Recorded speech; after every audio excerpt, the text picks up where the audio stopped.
Hello everyone, welcome to jury search academy, this is the founder of jury search. चलिए आज के legal talk शुरू करते हैं। पहले लीगल टॉक में हम लोग बात करेंगे सुप्रीम कोर्ट में former union health minister and member of parliament doctor Ramadoss approach किए हैं regarding the reservation 27% reservation for OBC people for the post graduate medical seats under all India quota. Now इस petition में basically ये बोला गया है कि SC, ST और इकोनॉमिकली वीकर सेक्शन के लिए प्रॉपर रिजर्वेशन है, बट ओबीसी के लिए कोई रिजर्वेशन नहीं है in the post graduate medical seats. There is no adequate representation for OBC people for post graduate medical seats, तो इसीलिए उन लोगों का आर्टिकल 14, आर्टिकल 15(4) और 21 इम्पीच हो रहा है। लेट्स सी क्या होता है 27% रिजर्वेशन सीट्स में सुप्रीम कोर्ट क्या बोलता है। Will definitely talk about that in the coming weeks. ना दूसरा लीगल टॉक में हम लोग बात करेंगे, सुप्रीम कोर्ट ने कल सुओ मोटो कॉग्निजेंस लिया था रिगार्डिंग द माइग्रेंट वर्कर्स। आज सेंट्रल गवर्नमेंट और स्टेट गवर्नमेंट को जो डायरेक्शन दिए हैं कि what they need to do.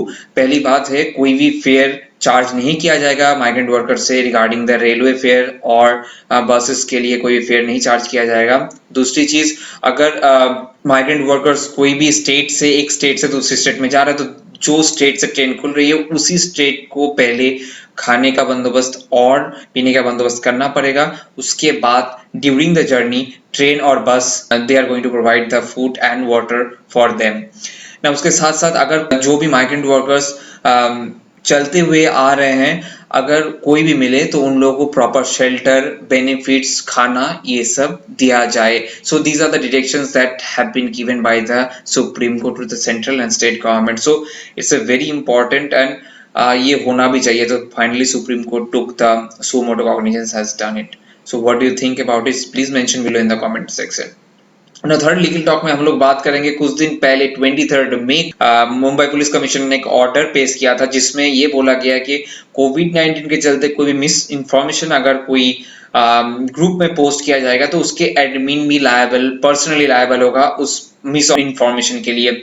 ना इसके चलते एक पिटीशन फाइल किया गया बॉम्बे हाई कोर्ट में कि ये तो ब्लैंकेट बैन हो गया फ्री स्पीच के लिए and side by side this order is actually breaching the doctrine of proportionality। तो आपको क्या लगता है ये एक्चुअली में ब्लैंकेट स्पीच बैन है या नहीं है, ये नीचे कमेंट में बोलिए। उसके साथ साथ ये भी बोला गया है कि एक्चुअली ये order has been put out for the bad intention. इससे मैलाफाइड इंटेंशन प्रूव होता है क्योंकि महाराष्ट्र गवर्नमेंट बहुत अच्छा काम नहीं कर रहा है and you people also know it कि अभी कोविड-19 लिस्ट में महाराष्ट्र गवर्नमेंट सबसे ऊपर आता है, ठीक है, क्योंकि इतना कोविड-19 पॉजिटिव केस निकल रहा है महाराष्ट्र से। तो महाराष्ट्र गवर्नमेंट वो क्रिटिसिज्म झेल नहीं पा रहा है, that's why they are coming up with this kind of order. तो आप लोगों को क्या लगता है प्लीज कमेंट में बताइए। लीगल टॉक 3 में हम लोग बात करेंगे, जो दिल्ली में स्पेशल कोरोना फी लीकर के ऊपर 70% चार्ज किया जा रहा है उसके अगेंस्ट में जो पिटीशन हुआ था, दिल्ली गवर्नमेंट उसके रिस्पॉन्ड में ये बताया गया जो 70% स्पेशल कोरोना फी चार्ज किया जा रहा है लीकर के ऊपर, कंज्यूमिंग अल्कोहल और सेलिंग अल्कोहल दोनों ही फंडामेंटल राइट्स नहीं है। It's a privilege that we are giving to the traders and also the consumers. So that's why ये रेगुलेटरी फी है वो हम लोग चार्ज कर रहे हैं। ये प्रिविलेज ग्रांट करने का वो कॉस्ट ऑफ रेगुलेशन दोनों मिला के ये स्पेशल कोरोना फी चार्ज किया जा रहा है। Basically that's the response that has been given by the Delhi high court. ना चौथे लीगल टॉक में हम लोग बात करते हैं basically Mr. V.P. Patil, labor court judge, retired labor court judge, approached the Supreme Court to change the name of Bombay High Court to Maharashtra, High Court of Maharashtra.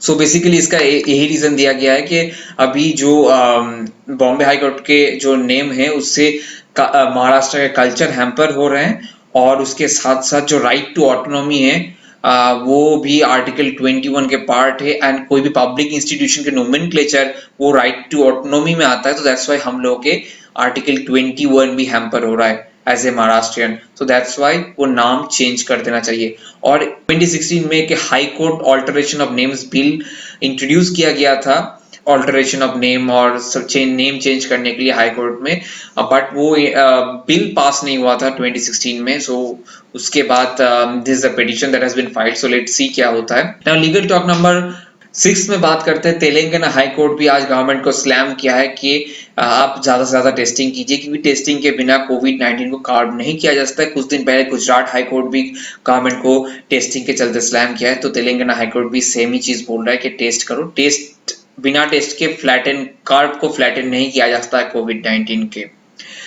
सातवें legal talk में हम लोग बात करेंगे CLAT के new mock paper जो release हुआ है क्लैट कंसोर्शियम से, वो आप टेलीग्राम ग्रुप में आपको मिल सकता है। और बेसिकली वो मॉक पेपर में 2014 के केसेस एक दिया गया है। तो अभी स्टूडेंट्स यही क्वेश्चन पूछ रहे हैं कि जो what is the demarcation of the recent years, तो किस साल से किस साल तक हम लोग रिसेंट जजमेंट देखेंगे।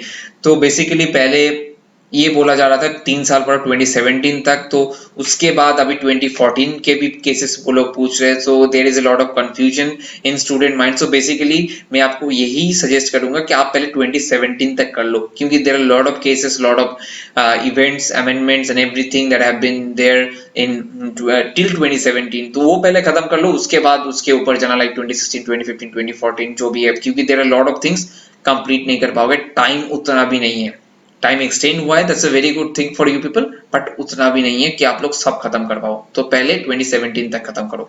This is the legal talk that we have for today. If you like the video, give it a thumbs up and don't forget to subscribe the channel, because we come up with legal talk every day. So please press the bell icon and subscribe the channel, and we are going to meet you tomorrow with the new legal updates and legal talk. See you tomorrow. See you soon. Thank you, all of you.